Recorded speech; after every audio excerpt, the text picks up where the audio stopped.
불과 몇 주 전만 해도 환율 1,400원 뚫린다. 나라 망한다. 뉴스에서 난리도 아니었죠. 다들 기억하실 겁니다. 주식은 폭락하고 마트에선 물가 오른다고 아우성이었잖아요. 그런데 말입니다. 며칠 사이 그 미친 환율이 거짓말처럼 뚝 떨어졌습니다. 많은 분이 이제 살았다 하고 안도의 한숨을 내쉬었을 텐데요. 하지만 여의도 증권가 전문가들의 표정은 지금 굳어 있습니다. 아주 심각해요. 왜냐? 이게 자연스럽게 떨어진 게 아니거든요. 시장 논리로는 설명이 안 됩니다. 누군가 보이지 않는 손으로 환율 그래프를 억지로 강제로 짓누르고 있다는 뜻입니다. 그 엄청난 힘을 가진 큰 손, 외국인도 아니고 기업도 아닙니다. 바로 여러분의 노후가 담긴 900조의 금고, 국민연금이 그 범인입니다. 지금부터 돈지식 충전소에 충전을 시작하겠습니다. 좋아요, 구독 부탁드릴게요. 시장 상황을 냉정하게 복기해봅시다. 지금 외국인 투자자들의 움직임이 어떤가요? 연일 뉴스에서 보셨을 겁니다. 외국인들이 삼성전자를 팔아치우고 한국 시장을 떠나고 있다는 소식 말입니다. 원래 경제 교과서대로라면 외국인이 주식을 팔고 원화를 달러로 바꿔서 나가면 시중의 달러가 귀해지니까 환율은 폭등해야 정상입니다. 수요와 공급의 법칙이잖아요. 달러를 사려는 사람은 많은데 파는 사람이 없으니까요. 그런데 지금 시장은 어떻습니까? 외국인은 파는데 오히려 환율은 안정이 되거나 떨어지는 기이한 현상이 벌어지고 있습니다. 이건 마치 집에 불이 활활 타오르는데 실내 온도는 오히려 내려가는 것과 같은 상황입니다. 이유는 딱 하나입니다. 누군가 그 불 위에 엄청난 양의 물, 즉 달러를 들이붓고 있다는 거죠. 정부의 외환 보유고를 쓴 걸까요? 아닙니다. 정부도 지금 그럴 여유가 많지 않거든요. 그렇다면 대한민국에서 이 정도 규모의 달러를 움직일 수 있는 곳 딱 한 군데밖에 없습니다. 네, 여러분이 짐작하시는 그곳, 1,000조원 시대를 바라보는 국민연금공단입니다. 최근 기사 한 줄이 작게 지나갔습니다. 한국은행 국민연금 외환 스와프 한도 증액. 이게 그냥 단순한 행정적인 절차 같아 보이죠? 사실은 엄청나게 무서운 이야기입니다. 정부가 국민연금의 팔을 비틀어서 이렇게 강요한 것과 똑같거든요. 야, 연금아, 너 해외 주식 투자하려고 모아둔 달러 많지? 그거 나 좀 빌려줘. 지금 환율이 너무 급하니까 내가 가진 달러를 시장에 좀 풀어야겠다. 국민연금 입장에선 난감하죠. 국민들의 소중한 노후 자금을 불려야 하는데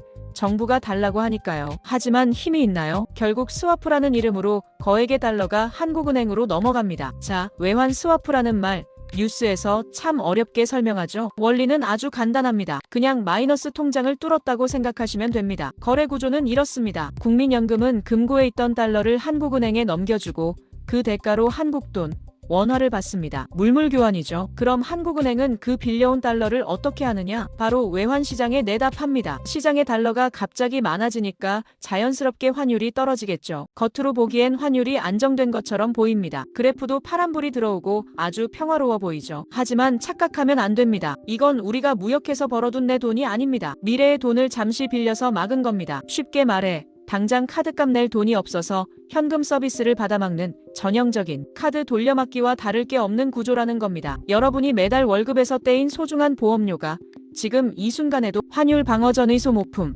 총알로 사라지고 있는 셈입니다. 자, 그런데 이게 왜 우리 경제에 치명적인 시한폭탄일까요? 첫 번째 이유는 아주 단순합니다. 이건 근본적인 해결책이 아닙니다. 그저 터진 댐을 손가락 하나로 막고 있는 임시방편일 뿐이기 때문입니다. 국민연금이 가진 달러 곡간이 무슨 마르지 않는 샘물인가요? 아닙니다. 분명히 바닥이 보이는 한계가 있습니다. 지금처럼 밑빠진 독에 물 붓기 식으로 달러를 계속 쏟아붓다가는 언젠가 그 바닥이 다 드러날 수밖에 없죠. 만약 환율 방어에 실패해서 연금이 지원해준 달러 총알마저 다 떨어지면 그땐 어떻게 될까요? 상상만 해도 등골이 서늘해집니다. 정부는 더 이상 꺼낼 카드가 아무것도 없어지는 겁니다. 시장은 귀신같이 이걸 알아챕니다.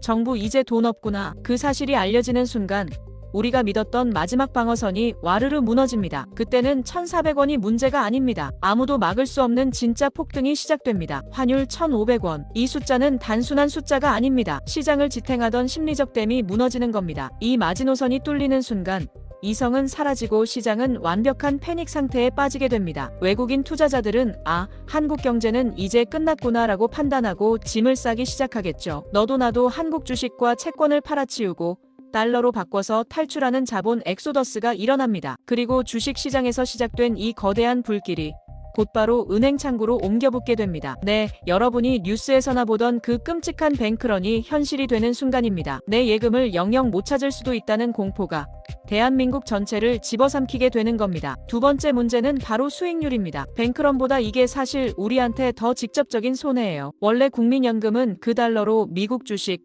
엔비디아나 테슬라 같은 우량주를 샀어야 했습니다. 남들 다 돈 벌어서 자산이 로켓처럼 치솟고 있을 때 우리 연금은 대체 뭘 하고 있었나요? 환율 막느라 달러를 정부에 빌려줬으니 그 좋은 투자 기회를 손가락 빨며 놓친 겁니다. 이걸 경제 용어로 기회비용이라고 하죠. 눈앞에서 대박날 기차를 놓친 셈입니다. 결국 이 손해는 어디로 갈까요? 20년, 30년 뒤 여러분이 받게 될 연금 통장으로 돌아옵니다. 국가 위기를 막는다는 명분 아래 정작 국민 개개인의 노후는 조용히 희생되고 있는 겁니다. 여러분, 1997년 그 끔찍했던 IMF 외환위기를 기억하십니까? 그때도 정부는 방송에 나와서 한국 경제 펀더멘털은 튼튼하다, 문제 없다고 큰소리쳤습니다. 국민들은 그 말을 믿었습니다. 하지만 화려한 무대 뒤로는 무슨 일이 벌어지고 있었을까요? 이미 바닥난 외환 보유고를 숨기기 위해 마지막 남은 달러 한 푼까지 긁어 모아 환율을 막고 있었죠. 결국 텅 빈 금고를 끌어안고 국가는 부도를 맞았고 수많은 아버지가 거리로 내몰렸습니다. 지금의 연금 스와프가 그때의 외환 보유고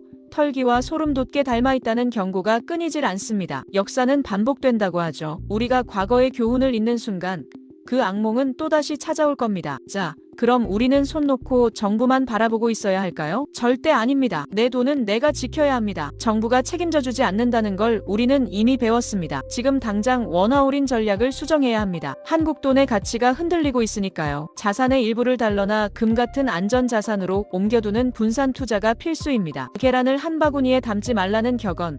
지금처럼 뼈저리게 와닿는 때가 없습니다. 은행 예금에만 100% 넣어두는 건 지금 가장 위험한 도박이 될 수도 있습니다. 뱅크런이 오기 전에 나만의 금융 방공호를 튼튼하게 지어놔야 이 폭풍을 견딜 수 있습니다. 스마트한 자산가들은 이미 움직이고 있습니다. 여러분도 지금 당장 행동하셔야 합니다. 오늘 영상 조금 무서우셨나요? 하지만 이것이 뉴스 이면의 냉정한 현실입니다. 국민연금은 우리 모두의 미래입니다. 정부가 이걸 쌈짓돈처럼 쓰는지 두 눈 부릅뜨고 감시해야 합니다. 무조건 믿지 마세요. 의심하고 확인하는 것만이 내 자산을 지키는 유일한 길입니다. 돈지식 충전소가 이 경제 전쟁터에서 여러분의 날카로운 눈과 귀가 되어드리겠습니다. 진짜 돈이 되는 정보를 놓치지 않으려면 지금 바로 구독과 좋아요 부탁드립니다. 다음 영상에서도 여러분의 부를 지켜줄 강력한 정보로 돌아오겠습니다. 감사합니다.